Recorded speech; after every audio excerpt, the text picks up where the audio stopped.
ਸਤਿ ਸ਼੍ਰੀ ਅਕਾਲ ਜੀ। ਮੈਂ ਹਾਂ ਸੁਖਵਿੰਦਰ ਸਿੰਘ ਸਿੱਧੂ। ਰੋਜ਼ਾਨਾ ਲੋਕਨਾਥ ਟੀਵੀ ਦਾ ਵਿਸ਼ੇਸ਼ ਪ੍ਰੋਗਰਾਮ ਖਬਰ ਸਵੇਰ ਦੇਖ ਰਹੇ ਸਾਰੇ ਦਰਸ਼ਕਾਂ ਨੂੰ ਸਵਾਗਤ। ਪ੍ਰੋਗਰਾਮ ਦੇ ਵਿੱਚ ਲੈ ਕੇ ਹਾਜ਼ਰ ਹਾਂ ਪੰਜਾਬ ਤੇ ਭਾਰਤ ਦੀ ਸਿਆਸਤ ਦੇ ਨਾਲ ਜੁੜੀਆਂ ਕੁਝ ਵੱਡੀਆਂ ਤੇ ਅਹਿਮ ਖਬਰਾਂ।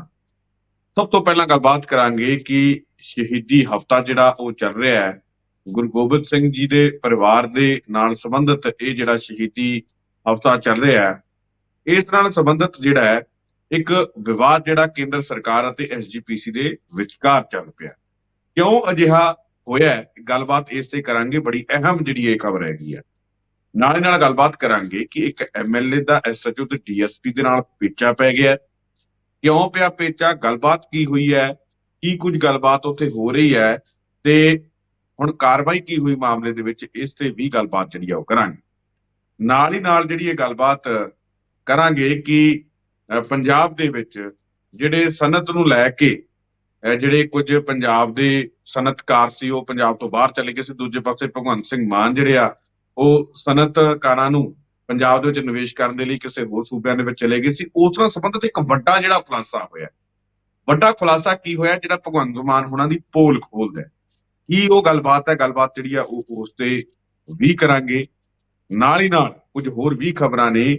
ਜੀਰਾ ਫੈਕਟਰੀ ਨਾਲ ਸੰਬੰਧਿਤ ਜਿਹੜਾ ਇੱਕ ਵੱਡਾ ਖੁਲਾਸਾ ਉਹ ਵੀ ਹੈ, ਗੱਲਬਾਤ ਉਸ ਤੇ ਵੀ ਕਰਾਂਗੇ। ਉਹ ਵੀ ਸੁਣ ਕੇ ਜਿਹੜਾ ਤੁਹਾਨੂੰ ਹੈਰਾਨੀ ਜਿਹੜੀ ਆ ਉਹ ਜ਼ਰੂਰ ਹੁੰਦੀ ਹੋਏਗੀ ਤੇ ਹੋਏਗੀ। ਨਾਲ ਹੀ ਨਾਲ ਗੱਲਬਾਤ ਇਹਨਾਂ ਸਾਰੀਆਂ ਖਬਰਾਂ ਦੇ ਲਈ ਮੇਰੇ ਨਾਲ ਜੁੜੇ ਆ ਪ੍ਰੋਫੈਸਰ ਮਨਜੀਤ ਸਿੰਘ ਅਣਖੀ ਸਾਹਿਬ। ਸਭ ਤੋਂ ਪਹਿਲਾਂ ਸਵਾਗਤ ਕਰਦੇ ਹਾਂ, ਫਿਰ ਪ੍ਰੋਗਰਾਮ ਦੀ ਸ਼ੁਰੂਆਤ ਕਰਾਂਗੇ। ਅਣਖੀ ਸਾਹਿਬ, ਸਵਾਗਤ ਹੈ ਜੀ ਪ੍ਰੋਗਰਾਮ ਵਿੱਚ। ਸਾਰਿਆਂ ਨੂੰ ਸਤਿ ਸ਼੍ਰੀ ਅਕਾਲ ਜੀ, ਬਹੁਤ ਬਹੁਤ ਸ਼ੁਕਰੀਆ ਸੁਖਵਿੰਦਰ ਜੀ।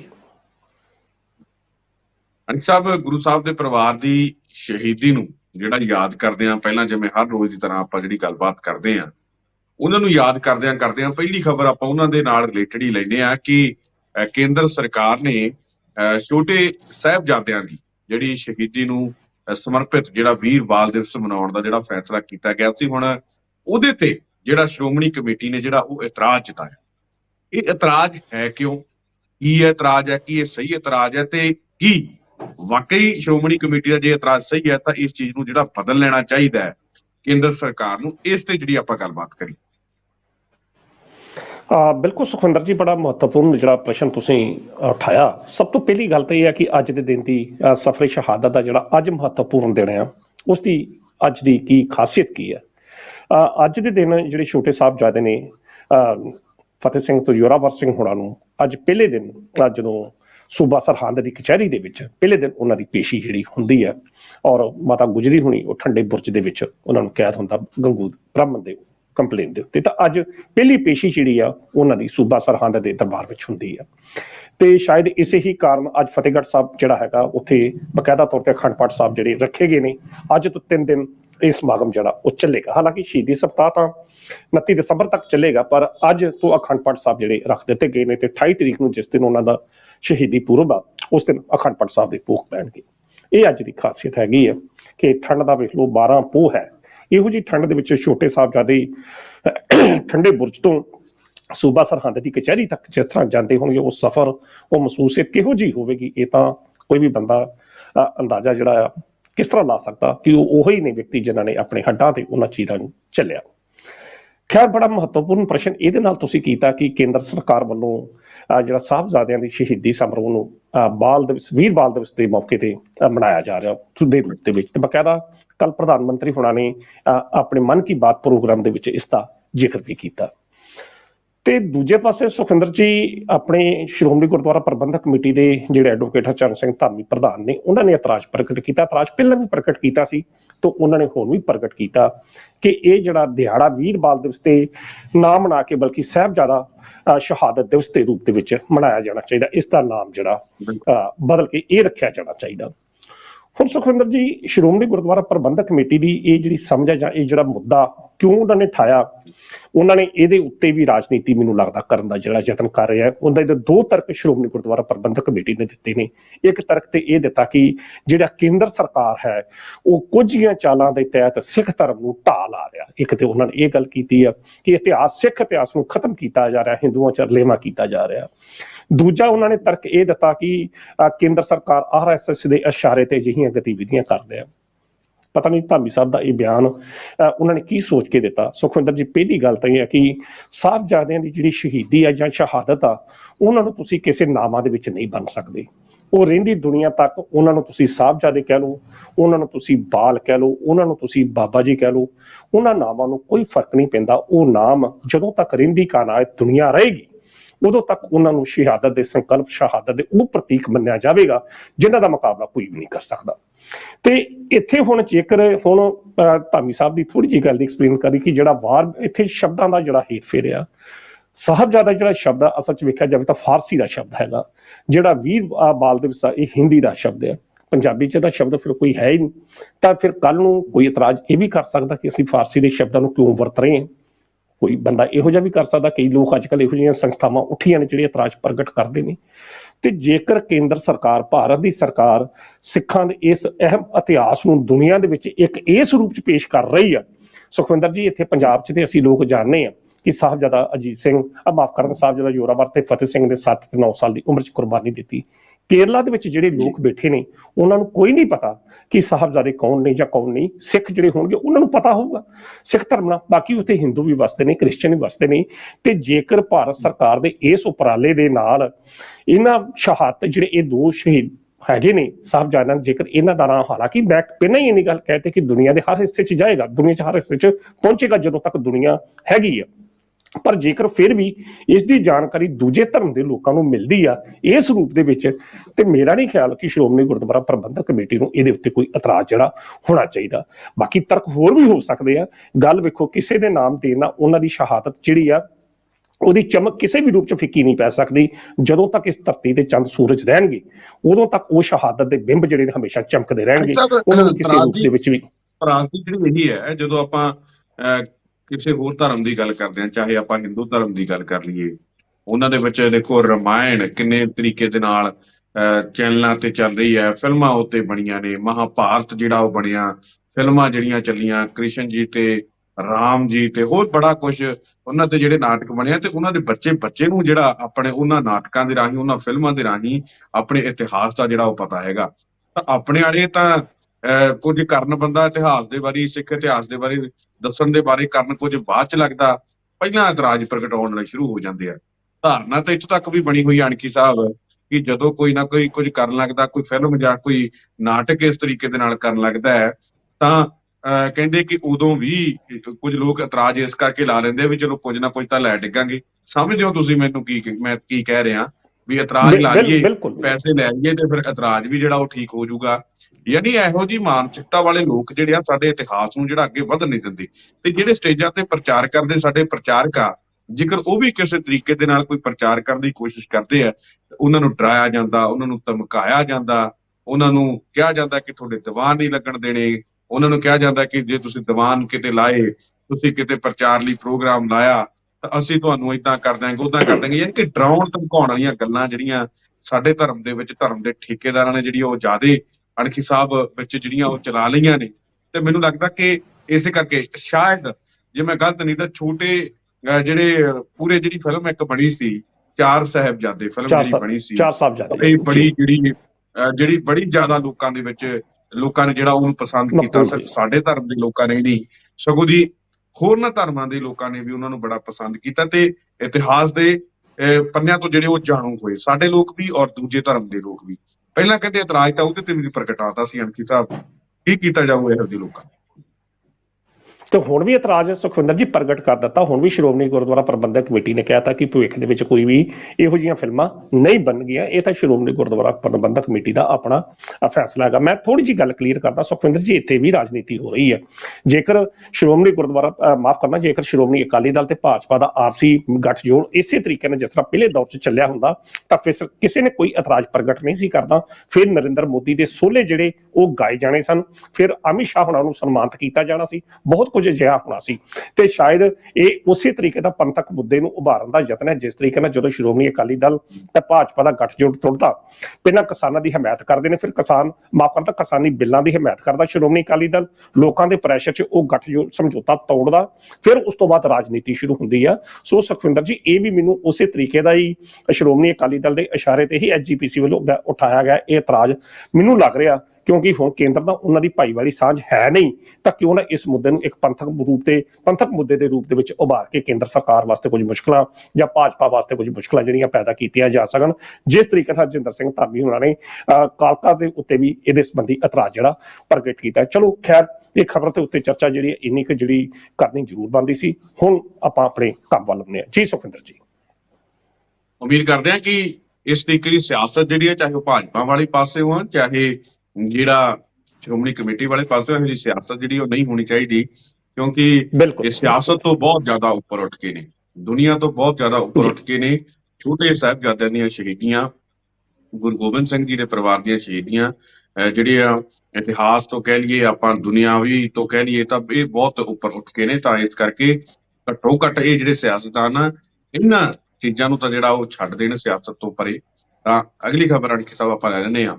ਵਰਿੰਦਰ ਸਿੰਘ ਪਾੜਾ ਜਿਹੜੇ ਆ, ਕੱਲ ਕਹਿੰਦੇ ਉਹ ਉਲਝ ਗਏ SHO ਦੇ ਨਾਲ ਆਪਸ ਦੇ ਵਿੱਚ। ਕਹਿੰਦੇ ਉਹਨਾਂ ਦੀ ਕਾਫੀ ਬਹਿਸਬਾਜ਼ੀ ਵੀ ਹੋਈ ਹੈ, ਰਾਤ ਕਹਿੰਦੇ ਧਰਨਾ ਵੀ ਲਾ ਕੇ ਬੈਠੇ ਸੀ।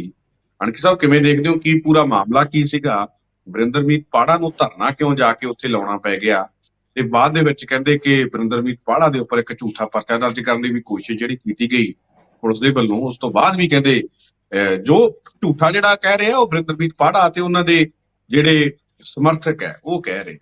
ਤਾਂ ਹੁਣ ਪਤਾ ਨਹੀਂ ਕੀ ਉਹਦੇ ਵਿੱਚ ਗੱਲਬਾਤ ਨਿਕਲਿਆ। ਸਭ ਕਿਵੇਂ ਦੇਖਦੇ ਹੋ, ਕੀ ਕੁਝ ਗੱਲਬਾਤ ਹੈ ਉੱਥੇ, ਕੀ ਸੀ ਇਹ ਪੂਰਾ ਮਾਮਲਾ ਤੇ ਕਿਉਂ ਜਿਹੜੀ ਬਹਿਸਬਾਜ਼ੀ SHO ਦੇ ਨਾਲ?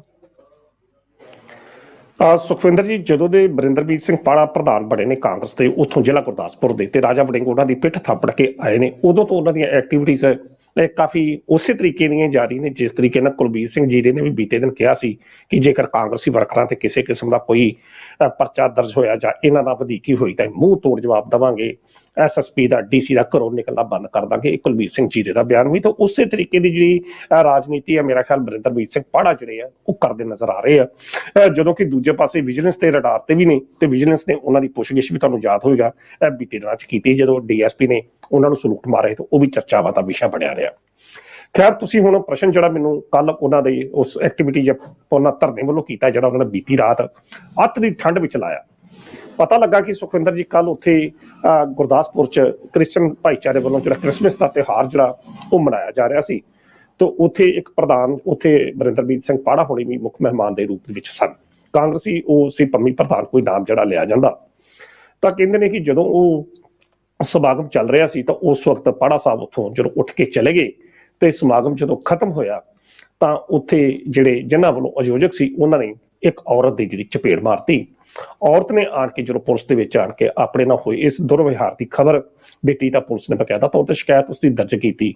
ਤਾਂ ਔਰਤ ਦੀ ਸ਼ਿਕਾਇਤ ਦੇ ਆਧਾਰ ਤੇ ਪੁਲਿਸ ਨੇ ਉਸ ਪ੍ਰੋਗਰਾਮ ਦੇ ਜਿਹੜੇ ਸੰਚਾਲਕ ਸਨ ਉਹਨਾਂ ਨੂੰ ਜਾ ਕੇ ਘਰੋਂ ਚੁੱਕ ਲਿਆ। ਘਰੋਂ ਜਦੋਂ ਚੁੱਕ ਲਿਆ ਤਾਂ ਕੁਦਰਤੀ ਤੌਰ ਤੇ ਫਿਰ ਵਰਿੰਦਰਮੀਤ ਸਿੰਘ ਪਾੜਾ ਹੁਣੀ ਨਵੇਂ ਪ੍ਰਧਾਨ ਬਣੇ ਨੇ ਉੱਥੋਂ ਕਾਂਗਰਸ ਦੇ, ਉਹ ਨਾਲ ਆਏ। ਠਾਣੇ ਦੇ ਵਿੱਚ ਆਣ ਕੇ DSP ਦੇ ਸਾਹਮਣੇ ਇਸ ਮਸਲੇ ਦੇ ਸੰਬੰਧੀ ਜਦੋਂ ਵਿਚਾਰ ਵਟਾਂਦਰਾ ਹੋਇਆ ਤਾਂ ਬਕੌਲ ਆਪਣੇ ਪਾੜਾ ਸਾਹਿਬ ਦੇ ਅਨੁਸਾਰ ਕਿ ਉਸ ਵਕਤ ਮਾਮਲਾ ਜਿਹੜਾ ਸੀ ਉਹ ਸੁਲਝਣ ਲੱਗ ਪਿਆ ਕਿ ਹਾਂ ਵੀ ਕੋਈ ਇਹੋ ਜਿਹੀ ਗੱਲ ਨਹੀਂ ਹੈ। ਤੇ ਕਹਿੰਦੇ ਨੇ ਕਿ ਜਦੋਂ DSP ਉੱਥੋਂ ਉੱਠ ਕੇ ਚਲੇ ਗਏ ਤਾਂ ਗੁਰਮੀਤ ਸਿੰਘ ਜਿਹੜੇ SHO ਨੇ ਉਹਨਾਂ ਨੂੰ ਧਮਕਾਉਣਾ ਸ਼ੁਰੂ ਕਰਤਾ। ਉਸ ਪ੍ਰਧਾਨ ਨੂੰ ਵੀ ਜਿਹੜਾ ਉਹਨਾਂ ਦਾ ਸਮਰਥਕ ਸੀ ਕਾਂਗਰਸੀ, ਤੇ ਵਰਿੰਦਰਮੀਤ ਸਿੰਘ ਪਾੜਾ ਦੇ ਨਾਲ ਵੀ ਉਹਨਾਂ ਨੇ ਤਲਕਲਾਵੀ ਜਿਹੜੀ ਉਹ ਕੀਤੀ। ਗੱਲ ਤੂੰ ਮੈਂ ਤੱਕ ਵੀ ਪਹੁੰਚ ਗਈ। ਤਾਂ ਵਰਿੰਦਰਮੀਤ ਸਿੰਘ ਪਾੜੇ ਨੇ ਇਹ ਗੱਲ ਕਹੀ ਕਿ ਇਹ SHO ਬੀਤੇ ਦੌਰ 'ਚ ਵੀ ਉਹਨਾਂ ਦੇ ਸਮਰਥਕਾਂ ਨੂੰ ਟਾਰਗੇਟ ਕਰਦਾ ਰਿਹਾ, ਉਹਨਾਂ ਨੂੰ ਤੰਗ ਕਰਦਾ ਰਿਹਾ, ਤੇ ਹੁਣ ਉਹਨਾਂ ਨੂੰ ਵੀ ਤੰਗ ਕੀਤਾ ਤੇ ਉਹਨਾਂ ਨਾਲ ਬਦਸਲੂਕੀ ਜਿਹੜੀ ਆ ਉਹਨਾਂ ਨੇ ਕੀਤੀ ਹੈ। ਤਾਂ ਜਿਸ ਕਾਰਨ ਉਹਨਾਂ ਨੇ ਇਹ ਵੀ ਇਲਜ਼ਾਮ ਲਾਇਆ ਕਿ ਇਹ ਸਭ ਕੁਝ ਉਸ ਵਿਅਕਤੀ ਦੇ ਇਸ਼ਾਰੇ ਤੇ ਹੋ ਰਿਹਾ ਜਿਸ ਤਰ੍ਹਾਂ ਐਰਵੀ ਜਿਹੜਾ ਚੋਣਾਂ 'ਚੋਂ ਹਾਰ ਗਿਆ, ਪਰ ਚੋਣਾਂ ਤੋਂ ਹਾਰਨ ਤੋਂ ਬਾਵਜੂਦ ਵੀ ਉਸਦੀ ਇਲਾਕੇ ਵਿੱਚ ਜਿਹੜੀ ਚੱਲ ਰਹੀ ਹੈ, ਉਸਦੀ ਹਕੂਮਤ ਜਿਹੜੀ ਚੱਲਦੀ ਪਈ ਹੈ, ਜਦੋਂ ਕਿ ਉਹ ਸੰਵਿਧਾਨਕ ਤੌਰ ਤੇ ਜਿੱਤਿਆ ਨਹੀਂ। ਖੈਰ, ਇਹ ਇਲਜ਼ਾਮ ਸੀ। ਤਾਂ ਫਿਰ ਜਦੋਂ ਗੱਲ ਕਿਸੇ ਬੰਨੇ ਲੱਗੀ ਨਹੀਂ ਤਾਂ ਫਿਰ ਕਹਿੰਦੇ ਨੇ ਪਾੜਾ ਸਾਹਿਬ ਤੇ ਧਰਨੇ ਤੇ ਬੈਠ ਕੇ ਠੰਡ ਦੇ ਵਿੱਚ, ਤੇ ਉਹਨਾਂ ਨੇ ਕਿਹਾ ਕਿ ਜਿੰਨਾ ਚਿਰ ਤੱਕ ਇਸ ਮਸਲੇ ਤੇ ਇਨਸਾਫ ਨਹੀਂ ਹੋਵੇਗਾ ਤਾਂ ਮੈਂ ਧਰਨੇ ਤੋਂ ਨਹੀਂ ਉੱਠਾਂਗਾ। ਫਿਰ ਇਹ ਵੀ ਪਤਾ ਲੱਗਾ ਕਿ ਕਹਿ ਖਵਾ ਕੇ ਫਿਰ ਉਹ ਧਰਨੇ ਤੋਂ ਤਾਂ ਚਲੇ ਗਏ, ਪਰ ਦੂਜੇ ਪਲ ਜਿਹੜਾ ਪੁਲਿਸ ਦਾ ਪੱਖ ਹੈ ਕਿ ਪੁਲਿਸ ਨੇ ਇੰਨੀ ਗੱਲ ਕਹੀ ਹੈ ਕਿ ਇਹ ਜਿਹੜੀ ਕਾਰਵਾਈ ਹੋਈ ਇਹ ਕੋਈ ਰਾਜਨੀਤਿਕ ਸ਼ਾਇਦ ਜਾਂ ਰਾਜਨੀਤਿਕ ਕੋ ਕਿਹੜ ਕੱਢਣ ਵਾਸਤੇ ਨਹੀਂ ਸੀ ਹੋਈ। ਜੋ ਪਾੜਾ ਸਾਹਿਬ ਦੇ ਇਲਜ਼ਾਮ ਨੇ ਉਹ ਸਰਾਸਰ ਗਲਤ ਨੇ। ਇਹ ਜਿਹੜੀ ਕਾਰਵਾਈ ਹੋਈ ਸੀ ਔਰਤ ਵੱਲੋਂ ਦਿੱਤੀ ਗਈ ਸ਼ਿਕਾਇਤ ਦੇ ਆਧਾਰ ਤੇ ਕਾਰਵਾਈ ਹੋਈ ਤੇ ਮਾਮਲੇ ਦੀ ਜਾਂਚ ਜਿਹੜੀ ਆ ਜ਼ਰੂਰ ਹੋਵੇਗੀ, ਇਹਦੇ ਵਿੱਚ ਕਿਸੇ ਨੂੰ ਬਖਸ਼ਿਆ ਨਹੀਂ ਜਾਵੇਗਾ। ਇਹ ਐਸਐਚਓ ਔਰ ਡੀਐਸਪੀ ਦਾ ਜਿਹੜਾ ਬਿਆਨ ਆਇਆ। ਹੁਣ ਸੁਖਵਿੰਦਰ ਜੀ, ਅਸਲ ਵਿੱਚ ਵੇਖਿਆ ਜਾਏ ਤਾਂ ਇਹ ਕਾਂਗਰਸੀ, ਇਹ ਹਮੇਸ਼ਾ ਹੀ ਹੁੰਦਾ ਆਇਆ ਕਿ ਜਦੋਂ ਕਿਸੇ ਦੀ ਹਕੂਮਤ ਕਿਸੇ ਪਾਰਟੀ ਦੀ ਹੁੰਦੀ ਆ ਤੇ ਦੂਜੀ ਵਿਰੋਧੀ ਧਿਰ ਦੇ ਬੰਦਿਆਂ ਨੇ ਜਾਂ ਵਿਰੋਧੀ ਧਿਰ ਦੇ ਜਿਹੜੇ ਵਿਧਾਇਕ ਹੁੰਦੇ ਨੇ ਜਾਂ ਸਾਬਕਾ ਵਿਧਾਇਕ ਹੁੰਦੇ ਨੇ ਜਾਂ ਹਲਕਾ ਇੰਚਾਰਜ ਜਿਹੜੇ ਰਹਿ ਚੁੱਕੇ ਹੁੰਦੇ ਨੇ, ਉਹਨਾਂ ਨੇ ਆਪਣੀ ਉਸ ਰਾਜਨੀਤੀ ਨੂੰ ਚਮਕਾਉਣ ਵਾਸਤੇ ਇਹੋ ਜਿਹੇ ਮੁੱਦਿਆਂ ਨੂੰ ਉਠਾਉਣਾ ਹੀ ਹੁੰਦਾ। ਉਸ ਮੁੱਦਿਆਂ ਦੀ ਉਸ ਸੱਚਾਈ ਕੀ ਹੈ ਜਾਂ ਕੀ ਨਹੀਂ, ਇਹ ਤਾਂ ਖੈਰ ਦੋਵਾਂ ਧਿਰਾਂ ਨੂੰ ਪਤਾ ਹੋਵੇਗਾ। ਬਾਕੀ ਸੁਖਵਿੰਦਰ ਜੀ, ਇੱਕ ਐਸਐਚਓ, ਆਮ ਇੱਕ ਐਸਐਚਓ ਜਿਹੜੀ ਅਸੀਂ ਗੱਲ ਕਰੀਏ, ਉਹ ਇੰਨੀ ਅਸੀਂ ਕਹਿ ਸਕਦੇ ਇੰਨੀ ਜ਼ਰੂਰਤ ਨਹੀਂ ਹੁੰਦੀ ਕਿ ਉਹ ਇੱਕ ਮੌਜੂਦਾ ਵਿਧਾਇਕ ਨਾਲ ਤਲਕ ਕਲਾਮੀ ਕਰ ਸਕੇ। ਬੇਸ਼ੱਕ ਹਕੂਮਤ ਕਿਸੇ ਦੀ ਵੀ ਹੋਵੇ, ਤੁਸੀਂ ਵੇਖ ਲਓ ਕਿ ਜਦੋਂ ਨਹੀਂ ਕਈ ਜਿਹੜੇ ਇਹੋ ਜਿਹੇ ਭੂਸਰੇ ਹੁੰਦੇ ਆ, ਕਈ ਥਾਣੇਦਾਰ ਮੈਂ ਦੇਖਿਆ, ਮੈਂ ਸਾਰੇ ਨਹੀਂ ਮੈਂ ਕਹਿ ਰਿਹਾ, ਹਾਲਾਂਕਿ ਪੁਲਿਸ ਦੇ ਕਮੇਟੀ ਰਹੇ ਆ, ਪਰ ਬਹੁਤੇ ਜਿਹੜੇ ਪੁਲਿਸ ਵਾਲੇ ਇਹੋ ਜਿਹੇ ਵੀ ਹੈਗੇ ਆ ਜਿਹੜੇ ਕਿ ਦੂਜੇ ਪਾਸੇ ਮਸਤਾਏ ਹੁੰਦੇ ਆ ਸੱਤਾ ਪੱਖ ਤੋਂ, ਤੇ ਫਿਰ ਅੱਗੇ ਲਿਹਾਜ਼ ਨਹੀਂ ਕਰਦੇ ਕਿ ਅੱਗੇ ਪੱਤਰਕਾਰ ਹੈ, ਅੱਗੇ ਕੋਈ ਲੀਡਰ ਹੈ ਜਾਂ ਕੌਣ ਹੈ। ਉਹ ਫਿਰ ਮਸਤਾਏ ਦੇ ਵਿੱਚ ਉਹ ਪਹਿਲਾਂ ਇਹ ਕਦਮ ਚੱਕ ਲੈਂਦੇ ਆ ਤੇ ਬਾਅਦ ਦੇ ਵਿੱਚ ਫਿਰ ਜਦੋਂ ਭੁਗਤਣੇ ਪੈਂਦੇ ਆ। ਹਾਲਾਂਕਿ ਗੱਲ ਇਹ ਨਹੀਂ ਹੈ, ਕਾਂਗਰਸ ਮੌਕੇ ਵੀ ਇਹਨਾਂ ਨੇ ਬੜੇ ਅਫਸਰ ਜਿਹੜੇ ਮਸਤਾਏ ਹੋਏ ਸੀਗੇ, ਉਹਨਾਂ ਨੇ ਵੀ ਮਸਤੀ ਦੇ ਵਿੱਚ ਬੜਾ ਕੁਝ ਜਿਹੜਾ ਕੀਤਾ ਹੋਇਆ ਸੀ। ਕਾਂਗਰਸ ਦੇ ਤਾਂ ਐਮਐਲਏ ਕਈ ਮਸਤੇ ਹੋਏ ਸੀਗੇ, ਤੇ ਆਪਾਂ ਦੇਖਿਆ ਸੀਗਾ ਕਿ ਕਿਵੇਂ ਉਹਨਾਂ ਦੀਆਂ ਆਡੀਓ ਵਾਇਰਲ ਹੋਈਆਂ, ਤੇ ਇੱਕ ਮਸਤਿਆ ਹੋਇਆ ਤਾਂ ਫਿਰ ਨੱਥ ਪਾਈ ਬੈਠਾ ਭਗਵੰਤ ਮਾਨ ਜੇਲ੍ਹ ਦੇ ਵਿੱਚ ਬਿਠਾਇਆ ਹੋਇਆ, ਜਿਹੜਾ ਭਾਰਤ ਭੂਸ਼ਣ ਆਸ਼ੂ ਕਿਤੇ ਡੀਐਸਪੀ ਦੇ ਨਾਲ ਉਲਝਦਾ ਸੀ, ਤੇ ਕਿਤੇ ਜਾ ਕੇ ਕਹਿੰਦੇ ਉਲਝਦਾ ਸੀਗਾ ਇੱਕ ਡੀਓਯੂ ਮੈਡਮ ਦੇ ਨਾਲ, ਤੇ ਕਿਤੇ ਕਹਿੰਦੇ ਆਪਦੇ ਵਰਕਰਾਂ ਦੇ ਨਾਲ ਵੀ ਉਲਝਦਾ ਸੀ, ਸੀਨੀਅਰਾਂ ਨੂੰ ਤੇ ਗਾਲ ਤੋਂ ਬਿਨਾਂ ਕਹਿੰਦੇ ਗੱਲ ਨਹੀਂ ਸੀ ਕਰਦਾ। ਉਹ ਵੀ ਜਿਹੜਾ ਨੱਥ ਪਾਈ ਬੈਠਿਆ, ਤੇ ਸਮਝ ਲੈਣਾ ਚਾਹੀਦਾ ਇਹੋ ਜਿਹੇ ਅਫਸਰਾਂ ਨੂੰ ਵੀ, ਇਹੋ ਜਿਹੇ ਲੀਡਰਾਂ ਨੂੰ ਵੀ, ਕਿ ਨੱਥ ਜਿਹੜੀ ਆ ਕਿਤੇ ਨਾ ਕਿਤੇ ਪੈ ਜ਼ਰੂਰ ਜਾਂਦੀ ਆ, ਤਾਂ ਭੂਸਰੇ ਹੋਏ ਹੁੰਦੇ ਜ਼ਰੂਰ ਇਹੋ ਜਿਹੇ। ਨਹੀਂ, ਬਿਲਕੁਲ ਤੁਸੀਂ ਸਹੀ ਕਹਿ ਰਹੇ ਜੀ। ਮੈਂ ਤਾਂ ਸਿਰਫ ਇੱਕ ਉਦਾਹਰਨ ਦਿੱਤੀ ਕਿ ਕਿਉਂਕਿ ਬਰਿੰਦਰਬੀਰ ਸਿੰਘ ਪਾੜਾ ਜਦੋਂ ਵਿਜੀਲੈਂਸ ਦੇ ਦਫ਼ਤਰ ਆਪਣੀ ਇਨਕੁਆਇਰੀ ਵਾਸਤੇ ਜਾਂਦੇ ਤੇ ਡੀਐਸਪੀ ਉੱਠ ਕੇ ਸਲੂਟ ਮਾਰਦਾ। ਮੈਂ ਇਹ ਇਸ ਕਰਕੇ ਗੱਲ ਕੀਤੀ ਸੀ ਕਿ ਪੁੱਤਰੇ ਤਾਂ ਸੁਖਵਿੰਦਰ ਜੀ ਹਨ ਹੀ ਹਨ, ਤੁਸੀਂ ਇਹ ਰਹਿਣ ਦਿਓ, ਇਹਨਾਂ ਦੇ ਵਿੱਚ ਕਿਸੇ ਨੂੰ ਵੀ ਕਲੀਨ ਚਿੱਟ ਨਹੀਂ। ਸੁਖਵਿੰਦਰ ਜੀ ਇਹੋ ਜਿਹੇ ਵੀ ਹੈਗੇ ਆ, ਬੜੇ ਨੇੜਿਓਂ ਆਪਾਂ ਪੁਲਿਸ ਨੂੰ ਦੇਖਿਆ, ਇਹੋ ਜਿਹੇ ਵੀ ਹੈਗੇ ਆ ਜਿਹੜੇ ਛਿੱਟੇਮਾਰੀ ਕਰਨ ਤੋਂ ਵੀ ਜਿਹੜੇ ਆਵਾਜ਼ ਨਹੀਂ ਆਉਂਦੇ, ਤੇ ਛਿੱਟੇਮਾਰੀ ਵੀ ਜਿਹੜੀ ਟਕਾ ਕੇ ਕਰਦੇ ਆ, ਫਿਰ ਉਹ ਚਾਹੇ ਕਿਉਂ ਨਾ ਹੋਵੇ। ਆਪਾਂ ਦੇਖਿਆ ਕਿ ਕੁਝ ਦਿਨ ਪਹਿਲਾਂ ਜਦੋਂ ਲਾਰੈਂਸ ਬਿਸ਼ਨੋਈ ਨੂੰ ਲੈ ਕੇ ਜਾ ਰਿਹਾ ਸੀ, ਇੱਕ ਧਾਕੜ ਅਫਸਰ ਜਿਹੜਾ ਆਪਦੇ ਆਪ ਨੂੰ ਕਹਿੰਦਾ, ਤੇ ਉਹ ਕਿਵੇਂ ਜੱਫੀ ਪਾ ਕੇ ਹੱਸਦਾ ਨਜ਼ਰ ਆ ਰਿਹਾ ਸੀ, ਤੇ ਬਾਅਦ ਦੇ ਵਿੱਚ ਕਹਿੰਦਾ ਜੀ ਮੈਨੂੰ ਤਾਂ ਜੀ ਉਹ ਕਹਿ ਰਿਹਾ ਸੀਗਾ ਕਿ ਤੁਸੀਂ ਮੈਨੂੰ ਜਿਹੜਾ ਪਿਸ਼ਾਬ ਕਰਨ ਵੀ ਨਹੀਂ ਜਾਣ ਦਿੰਦੇ, ਤੇ ਹੱਸ ਪਏ ਇਸ ਗੱਲ ਤੇ। ਤੁਸੀਂ ਮੈਨੂੰ ਐਂ ਦੱਸ ਦਿਓ ਮਾਨਕੀ ਸਾਹਿਬ, ਲਾਰੈਂਸ ਬਿਸ਼ਨੋਈ ਕਹੇ ਤੇ ਤੁਸੀਂ ਮੈਨੂੰ ਪਿਸ਼ਾਬ ਕਰਨ ਨਹੀਂ ਜਾਣ ਦਿੰਦੇ, ਇਹਦੇ ਵਿੱਚ ਕੰਕੜ ਜੱਫੀ ਪਾ ਕੇ ਹੱਸਣ ਵਾਲੀ ਕਿਹੜੀ ਗੱਲ ਹੈ? ਸਮਝੋ ਬਾਹਰ ਆ ਕਹਾਣੀ। ਇਹੋ ਜਿਹੇ ਵੀ ਬਥੇਰੇ ਹੁੰਦੇ ਆ ਛਿੱਟੇਮਾਰੀ ਵਾਲੇ ਵੀ। ਬਿਲਕੁਲ ਬਿਲਕੁਲ ਸੁਖਵਿੰਦਰ ਜੀ, ਇਹ ਤਾਂ ਫਿਰ ਉਸ ਪਾਸੇ ਤਾਂ ਆਵਾ ਹੀ ਉੱਤੇ ਆਇਆ ਜ਼ਿਆਦਾ, ਉਸ ਬੰਦੇ ਦਾ ਕੋਈ ਆਧਾਰ ਦਾ ਬਹੁਤ ਨਹੀਂ ਕਿ ਜਿਵੇਂ ਦੋਵੇਂ ਤਰ੍ਹਾਂ ਹੀ ਕਿਸੇ ਪਾਸੇ ਨਹੀਂ ਹੁੰਦੀਆਂ। ਇਹ ਸੱਤਾ ਦਾ ਨਸ਼ਾ ਹੀ ਇਦਾਂ ਦਾ ਹੁੰਦਾ, ਜਦੋਂ ਕਿਸੇ ਐਸਐਚਓ ਤੇ ਜਾਂ ਡੀਐਸਪੀ ਦੇ ਕਿਸੇ ਵਿਧਾਇਕ ਦਾ ਜਾਂ ਕਿਸੇ ਅਫਸਰ ਦਾ ਕੋਈ ਆਸ਼ੀਰਵਾਦ ਪ੍ਰਾਪਤ ਹੋਵੇ ਤਾਂ ਇਹੋ ਜਿਹੀਆਂ ਘਟਨਾਵਾਂ ਜਿਹੜੀਆਂ ਉਹ ਹੋਣਗੀਆਂ। ਸੋ ਬਚਣਾ ਚਾਹੀਦਾ। ਖੈਰ, ਗੱਲ ਪਾੜਾ ਸਾਹਿਬ ਦੀ ਤੁਸੀਂ ਕੀਤੀ ਤੇ ਪਾੜਾ ਸਾਹਿਬ ਵੀ ਆਪਣੇ ਦੌਰ 'ਚ ਜਿਸ ਤਰੀਕੇ ਨਾਲ ਕੰਮ ਕਰਦੇ ਰਹੇ ਸਾਰਿਆਂ ਲੋਕਾਂ ਨੂੰ ਪਤਾ ਆ। ਆਪਾਂ ਜ਼ਿਕਰ ਵੀ ਕੀਤਾ ਸੀ ਪਿੱਛੇ ਜੇ ਇਹਨਾਂ ਦੀਆਂ ਗੱਲਾਂ ਦਾ। ਖੈਰ, ਉਹਨਾਂ ਦਾ ਜਿਹੜਾ ਧਰਨਾ ਸੀ ਉਹ ਇਸ ਸੰਬੰਧ ਦੇ ਵਿੱਚ ਜਿਹੜਾ ਪੁਲਿਸ ਦੀ ਵਧੀਕੀ ਦੇ ਖਿਲਾਫ ਉਹਨਾਂ ਨੇ ਦਿੱਤਾ। ਹੁਣ ਵੇਖਦੇ ਹਾਂ ਕਿ ਹੁਣ ਅੱਗੇ ਜਿਹੜੀ ਇਨਕੁਆਇਰੀ ਆ ਕਿੱਧਰ ਨੂੰ ਜਾਂਦੀ ਆ, ਕਿ ਪਾੜਾ ਸਾਹਿਬ ਦਾ ਧਰਨਾ ਬੇਰੋਕ ਅੱਗੇ ਗਾਂ ਚੱਲਦਾ ਕਿ ਜਾਂ ਬਸ ਇਹ ਡ੍ਰੌਪ ਸੀ ਕੱਲ ਹੀ ਖਤਮ ਜਿਹੜਾ ਹੋ ਗਿਆ। ਇਹ ਅੱਜ ਸਥਿਤੀ ਜਿਹੜੀ ਆ ਉਹ ਸਾਫ਼ ਜਿਹੜੀ ਆ ਹੋ ਜਾਵੇਗੀ। ਜੀ ਸੁਖਵਿੰਦਰ ਜੀ। ਬਿਲਕੁਲ। ਰਾਣਕੀ ਸਾਹਿਬ, ਦੂਜੇ ਪਾਸੇ ਜੇ ਆਪਾਂ ਗੱਲਬਾਤ ਜਿਹੜੀ ਕਰੀਏ, ਕਹਿੰਦੇ ਭਗਵੰਤ ਮਾਨ ਸੂਬੇ ਤੋਂ ਬਾਹਰਲੇ ਪਾਸਿਓਂ ਜਾ ਰਹੇ ਆ ਤੇ ਨਿਵੇਸ਼ ਕਰਨ ਵਾਲਿਆਂ ਨੂੰ ਲੈ ਕੇ ਆ ਰਹੇ ਆ, ਤੇ ਵਿਦੇਸ਼ੋਂ ਨਿਵੇਸ਼ ਆਉਣ ਦੀ ਵੀ ਗੱਲ ਕਰਦੇ ਸੀ। ਇੱਧਰ ਪੰਜਾਬ ਵਾਲੇ ਕਹਿੰਦੇ ਯੂਪੀ ਚਲੇ ਗਏ ਸੀਗੇ, ਤੇ ਹੁਣ ਜਿਹੜੀ ਨਵੀਂ ਪੋਲ ਇਹ ਖੁੱਲੀ ਆ, ਕਹਿੰਦੇ ਕਿ ਸਨਅਤਕਾਰਾਂ ਦੀ ਸੰਬੰਧੀ ਸਨਅਤ ਨੀਤੀ ਹੋਈ ਸਰਕਾਰ ਨੇ ਹਲੇ ਬਣਾਈ ਨਹੀਂ। 3 ਮਹੀਨੇ ਪਹਿਲਾਂ ਕਹਿੰਦੇ ਖਤਮ ਹੋ ਗਈ ਨੀਤੀ, ਤੇ ਹੁਣ ਜਿਹੜੇ ਸਨਅਤਕਾਰਾਂ ਨੂੰ ਲੈਣ ਜਾ ਰਹੇ ਆ ਤੇ ਉੱਥੇ ਜਾ ਕੇ ਦੱਸਦੇ ਕਹਿੰਦੇ ਕੀ ਹੋਣਗੇ, ਕਿ ਸਾਡੀ ਨੀਤੀ ਹੋਵੇਗੀ ਕਿਹੋ ਜੀ। ਕਹਿੰਦੇ ਇਹ ਤਾਂ ਨਾਟਕੀ ਢੰਗ ਦੇ ਨਾਲ ਸਾਰਾ ਕੁਝ ਕੀਤਾ ਜਾ ਰਿਹਾ। ਇਹ ਤਾਂ ਬੜੀ ਹੈਰਾਨੀ ਵਾਲੀ ਗੱਲ ਆਣਕੀ ਸਾਹਿਬ, ਕਿ ਨਾ ਤੁਹਾਡੇ ਕੋਲੇ ਮਾਈਨਿੰਗ ਪਾਲਿਸੀ, ਨਾ ਤੁਹਾਡੇ ਕੋਲੇ ਐਕਸਾਈਜ਼ ਪਾਲਿਸੀ, ਨਾ ਤੁਹਾਡੇ ਕੋਲੇ ਸਨਅਤ ਪਾਲਿਸੀ, ਨਾ ਤੁਹਾਡੇ ਕੋਲੇ ਕੋਈ ਹੋਰ ਪਾਲਿਸੀ। ਸਮਝੋ ਬਾਹਰ ਹੈ ਕਿ ਸਰਕਾਰ ਜਿਹੜੀ ਰੱਬ ਆਸਰੇ ਤੁਰੀ ਜਾ ਰਹੀ ਹੈ। ਤੇ ਪਿਛਲੇ ਦਿਨੀ ਇਹ ਵੀ ਗੱਲਾਂ ਸਾਹਮਣੇ ਆਈਆਂ ਸੀਗੀਆਂ ਕਿ ਕਰਜ਼ਾ ਹੀ ਜਿਹੜਾ ਆਣਕੀ ਸਾਹਿਬ 1 ਸਾਲ ਤੋਂ ਪਹਿਲਾਂ 30,000 ਕਰੋੜ ਪਲੱਸ ਕਰ ਗਿਆ। ਸੁਖਵਿੰਦਰ ਜੀ, ਬੜਾ ਮਹੱਤਵਪੂਰਨ ਪ੍ਰਸ਼ਨ ਤੁਸੀਂ ਉਠਾਇਆ, ਪਰ ਇਸ ਪ੍ਰਸ਼ਨ ਤੋਂ ਪਹਿਲਾਂ ਮੈਨੂੰ ਨਾ ਇੱਕ ਗੱਲ ਹੋਰ ਮੈਂ ਆਪਣੇ ਦਰਸ਼ਕਾਂ ਨਾਲ ਸਾਂਝੀ ਜ਼ਰੂਰ ਕਰਨੀ ਚਾਹਾਂਗਾ ਕਿ ਇਹ ਜਿਹੜਾ ਮਸਲਾ ਉਠਾਇਆ ਇਹ ਸਰਦਾਰ ਸੁਖਬੀਰ ਸਿੰਘ ਬਾਦਲ ਹੋਣਾ ਨੇ ਉਠਾਇਆ, ਜਿਹੜੀ ਸ਼੍ਰੋਮਣੀ ਅਕਾਲੀ ਦਲ ਦੇ ਪ੍ਰਧਾਨ ਨੇ। ਤੇ ਸੁਖਵਿੰਦਰ ਜੀ, ਸ਼੍ਰੋਮਣੀ ਅਕਾਲੀ ਦਲ ਬਾਦਲ ਇਸ ਵੇਲੇ ਨਾ ਤਾਂ ਵਿਰੋਧੀ ਧਿਰ 'ਚ ਆ ਹੈ ਹੀ ਨਹੀਂ ਵਿਰੋਧੀ ਧਿਰ ਉਹਨਾਂ ਦੀ। ਕੋਈ ਵੀ MLA ਜਿਹੜੇ ਇੱਕ ਦੋ ਹੈਗੇ ਨੇ, ਵਿਰੋਧੀ ਧਿਰ ਤਾਂ ਦੂਸਰੇ ਪਾਸੇ ਕਾਂਗਰਸ ਹੈਗੀ ਹੈ। ਤੇ ਕਾਂਗਰਸ ਦੇ ਜਿਹੜੀ ਵਿਰੋਧੀ ਧਿਰ ਦੇ LOP ਦੇ ਲੀਡਰ ਨੇ ਸਰਦਾਰ ਪ੍ਰਤਾਪ ਸਿੰਘ ਬਾਜਵਾ, ਉਹਨਾਂ ਨੇ ਇਹ ਮੁੱਦਾ ਜ਼ਰੂਰ ਇੱਕ ਦਿਨ ਉਠਾਇਆ ਸੀ ਤੇ ਇਹ ਹੁਣ ਸੁਖਬੀਰ ਸਿੰਘ ਬਾਦਲ ਹੋਣਾ ਨੇ ਠਾਤਾ।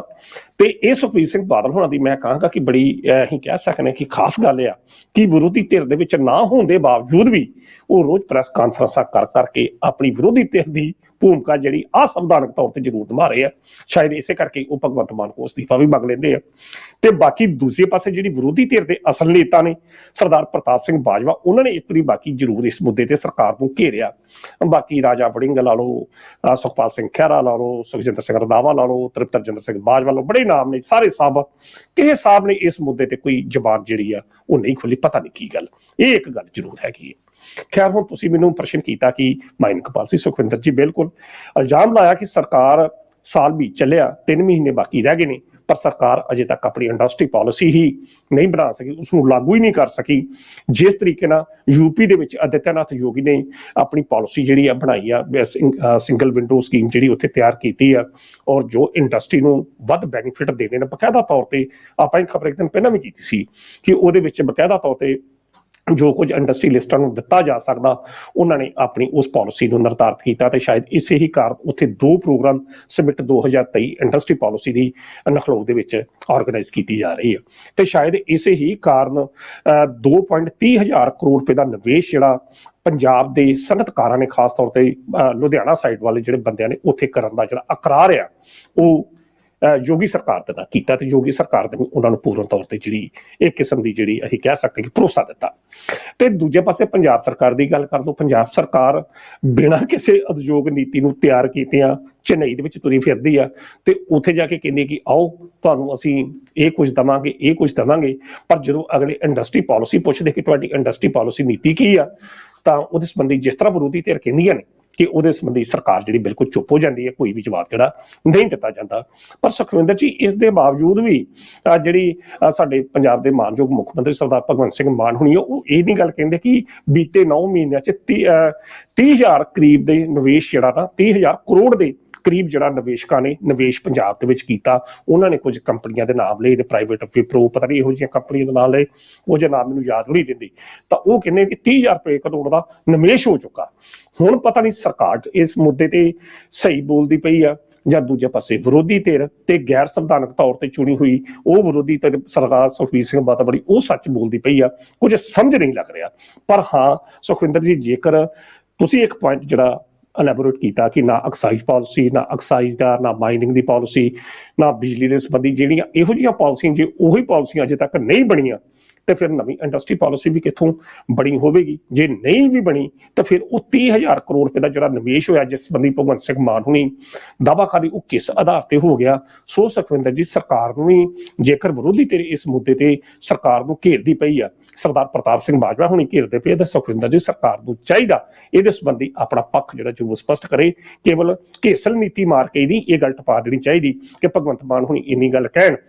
ਮੈਂ ਬਿਆਨ ਜਿਹੜਾ ਲੱਗਾ ਕਹਿੰਦੇ ਤਾਂ ਕਿ ਅਸੀਂ ਜਿੱਦਣ 30,000 ਕਰੋੜ ਦਾ ਨਿਵੇਸ਼ ਦੀ ਗੱਲ ਕੀਤੀ ਸੀ ਤਾਂ ਉਸ ਬਿਆਨ 'ਚ ਭਗਵੰਤ ਸਿੰਘ ਮਾਨ ਹੁਣਾਂ ਨੇ ਕਿਹਾ ਕਿ ਬੀਤੇ ਦੌਰ ਦੀਆਂ ਜਿਹੜੀਆਂ ਰਵਾਇਤੀ ਪਾਰਟੀਆਂ ਨੇ, ਜਿਹੜੀਆਂ ਰਾਜ ਕਰਦੀਆਂ ਰਹੀਆਂ ਨੇ, ਉਹਨਾਂ ਕੋਲ ਮੇਰੇ ਖਿਲਾਫ ਕੁਝ ਕਹਿਣ ਨੂੰ ਹੈ ਹੀ ਨਹੀਂ।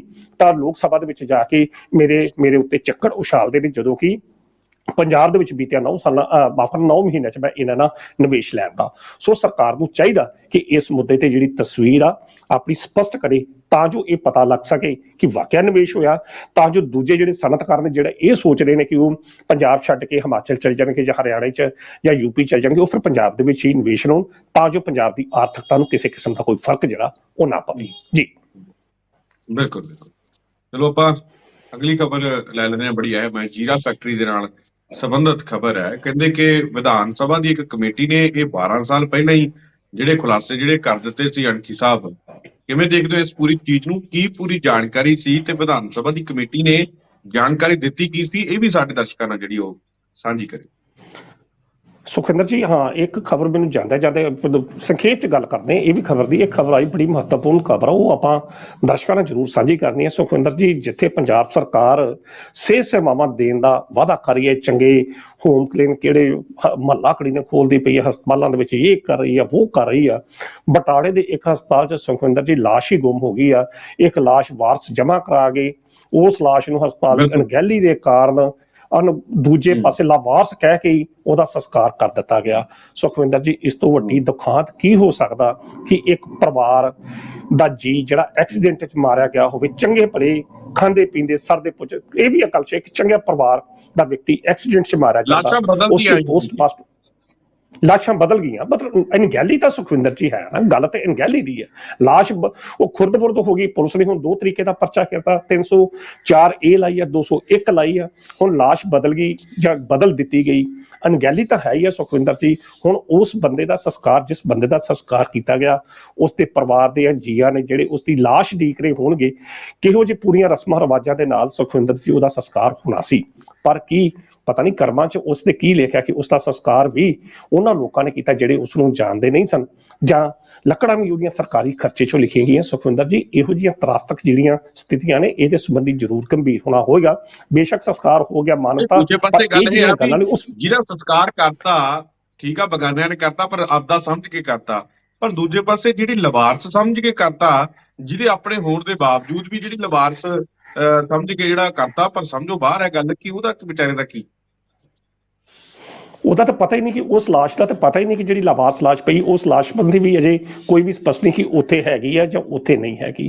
ਕਹਿਣ ਦਾ ਅਰਥ ਹੈ ਕਿ ਸੁਖਵਿੰਦਰ ਜੀ ਜ਼ਿੰਮੇਵਾਰੀ ਜ਼ਰੂਰ ਨਿਰਧਾਰਤ ਕਰਨੀ ਪਏਗੀ, ਭਾਵੇਂ SMO ਦੀ ਹੋਵੇ, ਭਾਵੇਂ CMO ਦੀ ਹੋਵੇ, ਤਾਂ ਭਾਵੇਂ ਹੇਠਲੇ ਸਟਾਫ ਦੀ ਹੋਵੇ। ਇਸ ਖਬਰ ਦੇ ਮਨ ਜ਼ਰੂਰ ਦੁਖੀ ਕੀਤਾ, ਕਿਉਂਕਿ ਇੱਕ ਪਰਿਵਾਰ ਆਪਣੇ ਕਰੀਬੀ ਦੀ ਲਾਸ਼ ਉਡੀਕ ਰਿਹਾ, ਤਾਂ ਜਦੋਂ ਉਹ ਲਾਸ਼ ਲੈਣ ਜਾਂਦੇ ਤਾਂ ਉਹਦਾ ਸੰਸਕਾਰ ਵੀ ਹੋ ਚੁੱਕਾ ਹੁੰਦਾ। ਸੁਖਵਿੰਦਰ ਜੀ, ਇਹੋ ਜਿਹੇ ਹਾਲਾਤ, ਗਲਤੀ ਕਿਸੇ ਦੇ ਵੀ ਹੋਵੇ, ਪਰ ਇਹ ਸਵਕਾਰੇ ਨਹੀਂ ਜਾ ਸਕਦੇ, ਮਾਫ ਕਰਨ ਯੋਗ ਨਹੀਂ ਆ। ਠੀਕ ਹੈ, ਸਫਰ ਬੰਦੇ ਦਾ ਉਦੋਂ ਹੋ ਗਿਆ।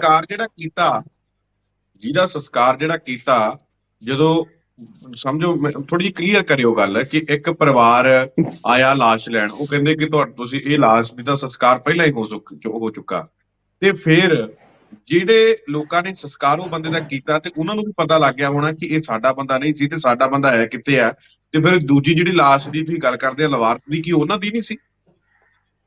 ਨਹੀਂ ਸੁਖਵਿੰਦਰ ਜੀ, ਸਾਰੀ ਸਥਿਤੀ ਮੈਂ ਤੁਹਾਨੂੰ ਦੱਸਣਾ। ਸਥਿਤੀ ਇਹ ਬਣੀ ਕਿ ਬੰਦੇ ਦਾ ਇੱਕ ਐਕਸੀਡੈਂਟ ਹੁੰਦਾ, ਬੰਦੇ ਦੇ ਭਤੀਜਾ ਆਪਣੇ ਤਾਈ ਦੀ ਲਾਸ਼ ਨੂੰ ਹਸਪਤਾਲ ਦੀ ਮੋਰਚਰੀ 'ਚ ਲੈ ਜਾਂਦਾ ਕਿ ਇਹਦਾ ਪੋਸਟਮਾਰਟਮ ਕਰਕੇ ਲਾਸ਼ ਸਾਨੂੰ ਸਵੇਰੇ ਵਾਪਸ ਕਰ ਦਿੱਤੀ ਜਾਵੇ। ਤੇ ਮੋਰਚਰੀ ਦੇ ਵਿੱਚ 2 ਦਿਨ ਪਹਿਲਾਂ ਇੱਕ ਲਾਸ਼ ਹੋਰ ਪਈ ਹੁੰਦੀ ਹੈ, ਉਹ ਵੀ ਐਕਸੀਡੈਂਟ ਦੇ ਕੇਸ ਦੇ ਵਿੱਚ ਆਈ ਹੁੰਦੀ ਹੈ। ਤਾਂ ਪੁਲਿਸ ਵਾਲੇ ਕੀ ਕਰਦੇ ਨੇ ਕਿ 72 ਘੰਟੇ ਦਾ ਰਿਕਾਰਡ ਹੁੰਦਾ ਕਿ 72 ਘੰਟੇ ਵਿੱਚ ਜਦੋਂ ਕੋਈ ਬੰਦਾ ਉਸ ਲਾਸ਼ ਦਾ ਦਾਅਵਾ ਨਹੀਂ ਕਰਦਾ ਤੇ ਉਹ ਨਗਰ ਨਿਗਮ ਨੂੰ ਸੌਂਪ ਦਿੱਤੀ ਜਾਂਦੀ ਹੈ। ਜਿਹੜੀ ਪਹਿਲਾਂ ਲਾਸ਼ ਰੱਖੀ ਸੀ ਉਹਦੇ 72 ਘੰਟੇ ਹੋ ਚੁੱਕੇ ਸਨ। ਪੁਲਿਸ ਨੇ ਨਗਰ ਨਿਗਮ ਪੁਲਿਸ ਉਸ ਲਾਸ਼ ਨੂੰ ਲੈਣ ਗਈ। ਜਿਹੜੇ ਅੰਦਰਲੇ ਹਸਪਤਾਲ ਦੇ ਕਰਮਚਾਰੀ ਸਨ, ਉਹਨਾਂ ਨੇ ਉਹ ਲਾਸ਼ ਦੇਣ ਦੀ ਬਜਾਏ ਉਹੀ ਲਾਸ਼ ਚੁੱਕ ਕੇ ਦੇਤੀ ਜਿਹੜਾ ਬੰਦਾ ਆਪਣੇ ਤਾਇਆ, ਜਿਸ ਦਾ ਭਤੀਜਾ ਆਪਣੇ ਤਾਏ ਦੀ ਲਾਸ਼ ਦੇ ਕੇ ਗਿਆ ਸੀ। ਨਗਰ ਨਿਗਮ ਪੁਲਿਸ ਵਿਭਾਗ ਨੇ, GRP ਨੇ ਉਹ ਲਾਸ਼ ਚੁੱਕੀ, ਜਿਹੜੀ ਹਸਪਤਾਲ ਵਾਲਿਆਂ ਨੇ ਉਹਨੂੰ ਦਿੱਤੀ। ਉਹਨਾਂ ਨੇ ਵੀ ਸ਼ਰਾਰਤ ਨਹੀਂ ਕੀਤੀ ਕਿ ਉਹੀ ਲਾਸ਼ ਹੈ ਜਿਹੜੀ ਆਪਾਂ ਪਹਿਲਾਂ ਦੇ ਕੇ ਆਏ ਹਾਂ। ਉਹਨਾਂ ਨੇ ਆਣ ਕੇ ਸੰਸਕਾਰ ਉਹਦਾ ਕਰ ਦਿੱਤਾ। ਜਦੋਂ ਅਗਲੇ ਦਿਨ ਅਸਲੀ ਵਾਰਸ ਆਪਣੀ ਉਹ ਲਾਸ਼ ਲੈਣਗੇ ਜਿਹੜੀ ਸ਼ਾਮ ਨੂੰ ਦੇ ਕੇ ਗਈ ਸੀ, ਜਦੋਂ ਉਹਨਾਂ ਨੂੰ ਉਹ ਲਾਸ਼ ਦੇਣ ਦੀ ਬਜਾਏ ਦੂਜੇ ਅਣਪਛਾਤੇ ਦੀ ਬੰਦੇ ਦੀ ਜਿਹੜੀ ਪਹਿਲਾਂ ਪਈ ਉਹ ਲਾਸ਼ ਦਿੱਤੀ, ਉਹਨਾਂ ਨੇ ਕਿਹਾ ਕਿ ਇਹ ਤਾਂ ਸਾਡੇ ਬੰਦੇ ਦੀ ਲਾਸ਼ ਨਹੀਂ, ਸਾਡੀ ਲਾਸ਼ ਕਿੱਥੇ, ਮੇਰੇ ਤਾਏ ਦੀ ਡੈਡ ਬਾਡੀ ਕਿੱਥੇ ਆ? ਇਹ ਮਾਮਲਾ ਇਹ ਹੈਗਾ। ਤਾਂ ਉਹ ਜਿਹੜੀ ਅਜੇ ਅਸਲ ਲਾਵਾਰਸ ਲਾਸ਼ ਹੈ ਉਹ ਅਜੇ ਵੀ ਉੱਥੇ ਪਈ ਹੈ। ਇਹ ਮਸਲਾ ਹੈ ਸਾਰਾ ਕਿ ਜਿਹੜੀ ਅਸਲ ਲਾਸ਼ ਦੇਣੀ ਸੀ ਜਿਹੜੀ ਅਸਲ ਲਾਸ਼ ਦੇਣੀ ਸੀ ਉਹ ਨਹੀਂ ਦਿੱਤੀ ਗਈ, ਉਹਦੀ ਬਜਾਏ GRP ਨੂੰ, ਨਗਰ ਨਿਗਮ ਦੇ ਅਧਿਕਾਰੀ ਨੂੰ ਉਹ ਲਾਸ਼ ਦੇ ਦਿੱਤੀ ਗਈ ਜਿਹੜੇ ਬੰਦੇ ਆਪਣੀ ਲਾਸ਼ ਉੱਥੇ ਦੇ ਕੇ ਗਏ ਸੀ ਕਿ ਇਹਨੂੰ ਮੋਰਚਰੀ 'ਚ ਰੱਖ ਲਓ, ਇਹਦਾ ਸਵੇਰੇ ਪੋਸਟਮਾਰਟਮ ਕਰਨਾ ਤੇ ਅਸੀਂ ਡੈਡ ਬਾਡੀ ਆਪਣੀ ਲੈ। ਇਹ ਬਟਾਲੇ ਦੇ ਸਿਵਲ ਹਸਪਤਾਲ ਦਾ ਜੀ ਕਾਜ ਹੈ, ਜਿੱਥੇ SMO ਸਰਦਾਰ ਵਿੰਦਰ ਸਿੰਘ ਆ, ਕਹਿੰਦੇ ਨੇ ਉਹਦੇ ਖਿਲਾਫ ਹੀ ਪਰਚਾ ਦਰਜ ਹੋ ਗਿਆ 304A ਦਾ ਤੇ IPC ਦੀ ਧਾਰਾ 201 ਦਾ। ਸੋ ਇਹ ਸਥਿਤੀਆਂ ਅੱਜ ਸਾਰੀਆਂ ਅਖਬਾਰਾਂ ਦੇ ਵਿੱਚ ਇਹ ਬੜੀਆਂ ਚਰਚਾਵਾਂ ਨੇ, ਪਰ ਇਹੋ ਜਿਹਾ ਹੋਣਾ ਨਹੀਂ ਚਾਹੀਦਾ।